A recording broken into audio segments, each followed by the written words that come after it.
هذا الطفل حظي بتكريم في مسابقة فارس القرآن كأصغر حافظ للقرآن. نعم، الطفل يحيى من البليدة حفظ كتاب الله وعمره لا يتعدى العامين. إنه آية من آيات الله تقول والدته.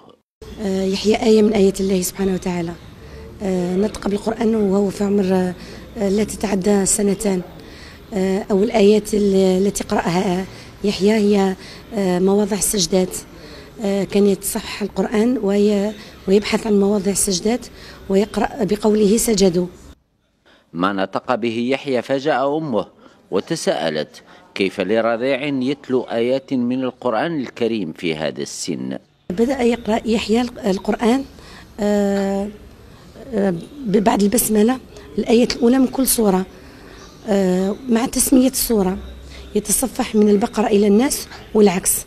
حفظ يحيى الفهرس بمفرده، يعني أنا كنت مندهشة في الأمر، يحكم المصحف ويقرأ كل الصور، ومن بعد مع يقرأ الصورة من اسم الصورة من الفهرس ثم يتلوها دون أن يراها من المصحف. ذكر رحمة ربك عبده إذ نادى ربه نداء خفيا. يعرف سبحان الله أسامي المشايخ مع أصواتهم، لا يخطئ فيهم، لا يخطئ في الحواميم.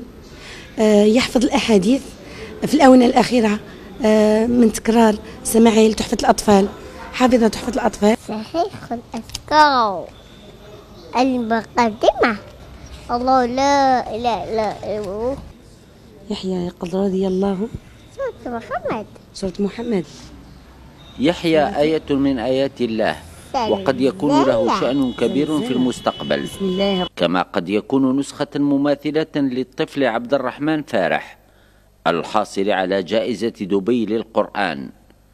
ولله في خلقه شؤون.